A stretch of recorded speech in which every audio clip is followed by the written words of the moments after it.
This portion of the training will encompass crisis intervention techniques. All use of interventions must conform to DODD Rule OAC 2-2-06 and Sauter County Board of DD policies for the use of behavior support strategies. The first part of this training will focus on blocking and release techniques for physically aggressive situations. The second part of this training will demonstrate approved physical restraints that can be used during times of crisis.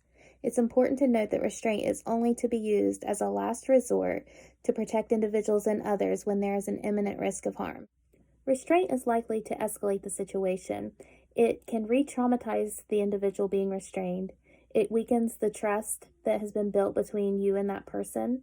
It does not promote calming and should be released as soon as the risk of harm is passed, and it is not ever to be used as punishment. Anytime physical intervention is used, including blocking or releases, careful documentation must be completed. When presented with a situation where a person is escalating, it is important to realize that if the person does not have the skills to self-calm themselves, they can become increasingly agitated, frustrated, or angry, as well as verbally or physically aggressive.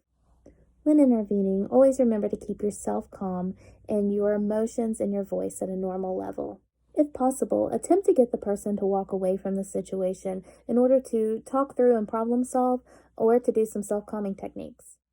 Always attempt to get the person to sit down. Whether sitting or lying down, a person is naturally more calm and less likely to aggress if they're in a seated or lying position. Always make sure that you're encouraging that person to sit or lie on their own and not forcing them into that situation. Then it's always important to mirror whatever stance that they are taking in that seated position. So if they are seated in a chair, pull up a chair with some distance, giving them some space to be able to sit with them, or sit down on the floor if they've chosen to sit on the floor. Doing this shows respect and opens up that line of communication and helps the person feel like they can trust you.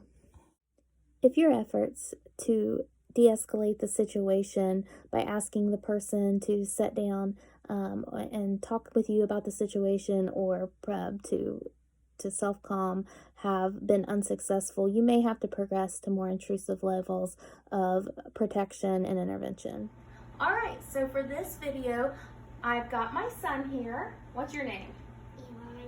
So Eli is going to help me with this training. He is 4 years old, so I know when we do crisis interventions, typically it's not a 4-year-old aggressor, and if it was, we usually wouldn't have to do the blocks the same way. So I'm just asking that you use your imagination and pretend that he is a full-grown person that we would be doing crisis interventions for. But obviously with the pandemic the way it is, we had to get creative. All right, the first intervention we're going to do is hands-on, hands-off prompting. Now, hands-on, hands-off prompting is sometimes referred to as a brief hands down, and it requires a very brief physical interaction. So it might be if something's bothering them and they're touching their face, so, scratching their face, you scratch your face, like you're scratching your face, and you would just do a brief hands down, and that would be for no more than 10 seconds. It's supposed to be very brief. Now, if they're continuing, if something's stressing them out, or an activity that you're doing is continuing to stress them out, then maybe redirecting them to another place may be more effective if they continue to go back to doing something that would require a brief hands down. Okay, so it's just touching, it's not a restraint in any way. It's just holding their hands down for less than 10 seconds until they calm. You did good. So this next approach is the ready stance. So anytime you're in a situation where somebody is aggressive, you want to make sure that you're in your ready stance. So you have a good athletic stance, meaning your legs aren't locked tight. You've got some give so you can move, because you always want to maintain at least a leg's distance away from that person. A leg and a half is preferred. So imagining that Eli here is a tall man with a longer leg distance than me, would mean that I would need to back up, and I'm probably going to go a little bit out of camera because I don't have a lot of space in this space, and sometimes you're going to be in situations where there's not a lot of space, so you want to try to maintain as much distance as you can, but safe enough that if you have to intervene physically, you are close enough. Obviously, the reasons for wanting to maintain that space is the less likely that you are going to be injured, and you can also move. So you never want to turn your back on the person. So if you are moving, you're going to want a grapevine where you take one foot behind the other and just keep moving as that person would be moving towards you. You never want to back yourself into a corner. You never want to turn your back. You want to be aware of all your surroundings in the room, so know your exits. You're not going to want to put yourself into a corner that you can't get out of. 45-degree angle. What?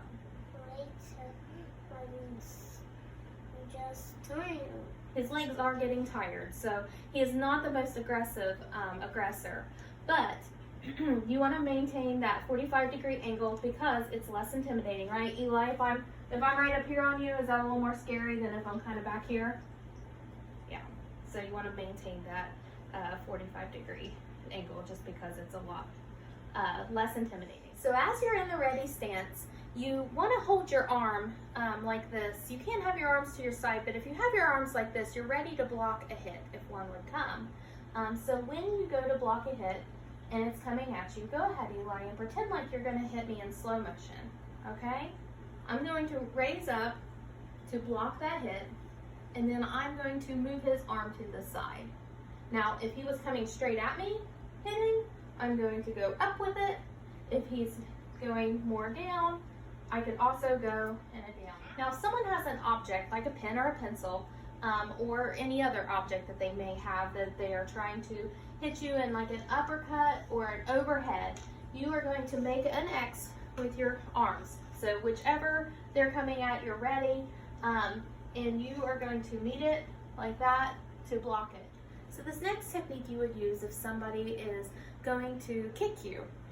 So what you would do is when the person goes to kick, you're going to shift your weight to your back leg, and you're going to pull this leg up and making sure that you are getting the, meeting the kick with this side of your leg. You don't want to always raise your foot up because that is going to shift your balance over. As you can see, I kind of lost my balance just then a little bit. So as he's coming, if I cannot get back in enough time and he goes to kick me, I'm going to move my shin out. Now obviously this is just going to lessen the effects of any injury. If you get kicked right in the shin, then that's going to be really, really hard, so you're going to want to go in and to the side. All right, so if someone has a hold of you, you always want to make sure that you are trying to find out, are they just trying to communicate to you, or are they just trying to, they want to tell you something, or maybe that's just their way to bring you somewhere to show you something. But usually, you know, if somebody is grabbing onto you and they're squeezing their fingers in, you can squeeze your fingers in a little bit there, and you need to get away quick. What you're going to want to do, and you can't see, his little hand is so tiny, but if they're wrapped all the way around and you can see the fingers on both sides, you're going to want to roll out towards that opening, because even if they have the grip all the way around to where their fingers are meeting, you're going to be able to break loose a lot easier going out this way because they can tighten their grip the other way. So you're just going to roll out towards the thumb and the opening of the fingers. I'm getting out, ain't I? And you also want to move back. So I know that's hard to see on the video, but as you're pulling out, you want to move back. That way you have less chance of them re-grabbing you. Can you practice that? Can you roll out?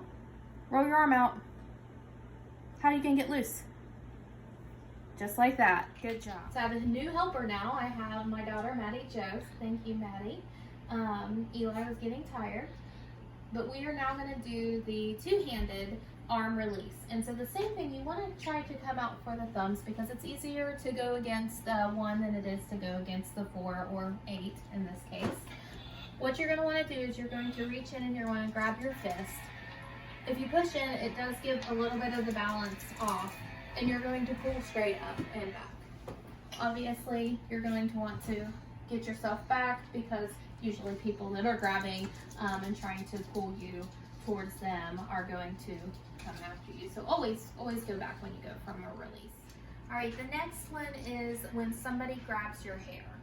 All right, so if somebody grabs your hair, the first thing you want to do is you want to act fast and not jerk away. You want to pull their hand towards your head. So you can use one hand or two hands, and preferably, since we're in situations generally when we're not alone, it is best to not try to attempt to untangle the hand without help. So you're going to want to ask for somebody to come help you to help untangle the fingers. A lot of times what happens is you'll get one out and then the next hand will grab. So if you have two hands in the hair, you just want to grab both of them, pull them too. Now if you are in a situation where you are completely alone, there's no help, and you're being pulled around, you want to try to stabilize, maybe even try to get the person calm before you do attempt. And you always want to push down on this bridge of the knuckles with this part of your hand. So you're going to want to use that part of your hand to push down, and that flattens the hand to do the release. You want to go out with the direction of your hair and get away. Same thing if you would be grabbed from the front. You want to hold the hands to the head, ask for help. If you would be in the situation where you have to release, you can bring your hands together to get the knuckles to flatten out.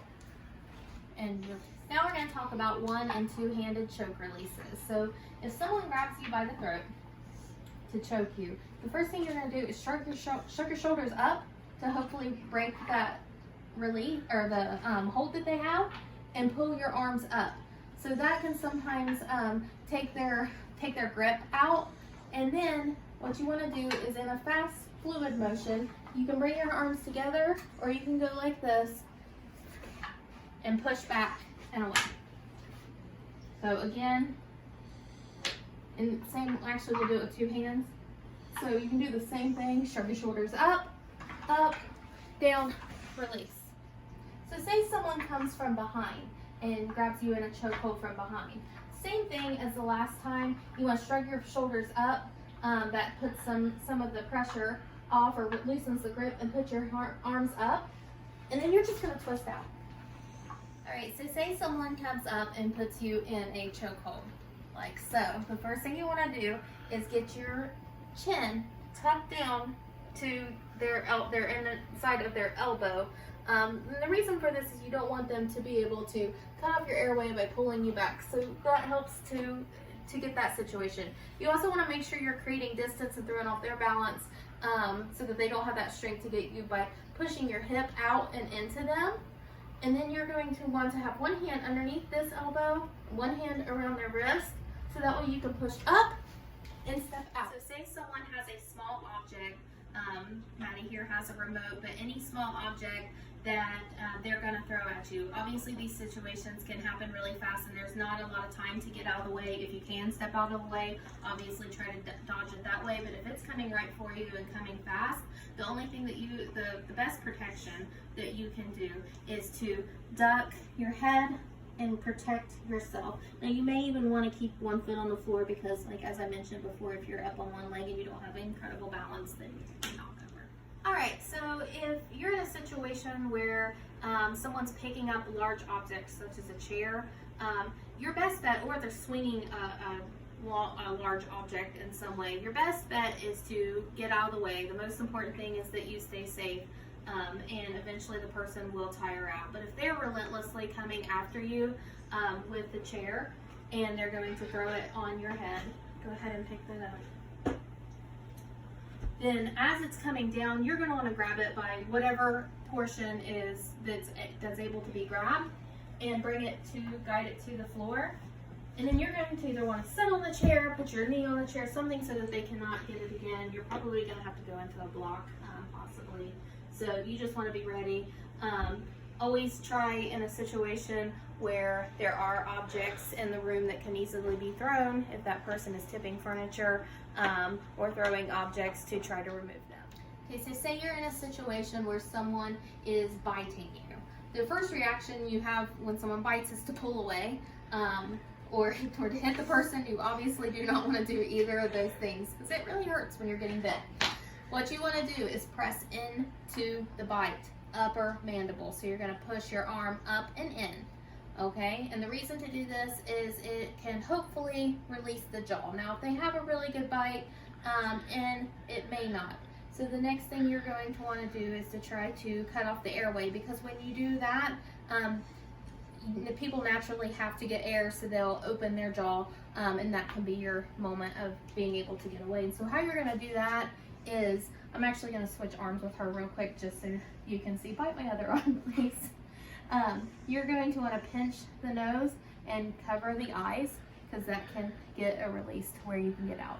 Now, say neither of these work, you have 2 pressure points. Everybody has 2 pressure points that can release the jaw. One is right here between your upper and your lower mandible, and what you want to do, you can practice this on yourself, is make your knuckle and push it in there when you have your jaw locked, and you can feel when it pops. There's also one that's right here below your ear, so you'll want to play around and feel that. So when I do that, did you feel it?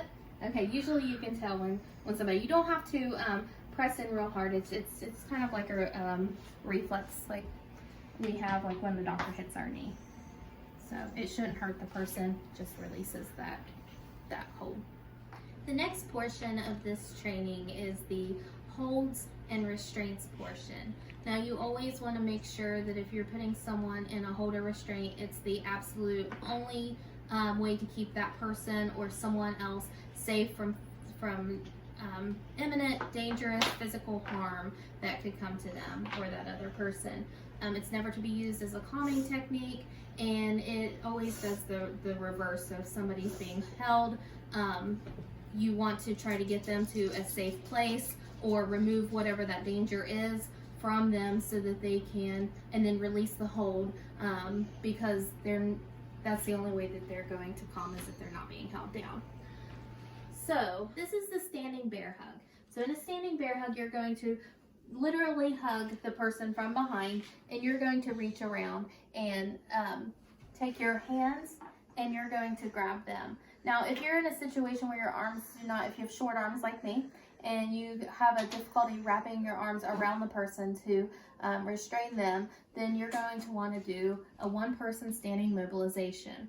And in that move, you're going to come through their waist like this, and you're going to grab right at their wrist, and you're going to want, and I didn't say this for the standing bear hug, but the same thing, you don't want them to take their head back and hit you, so you're always going to want to tuck your head like this.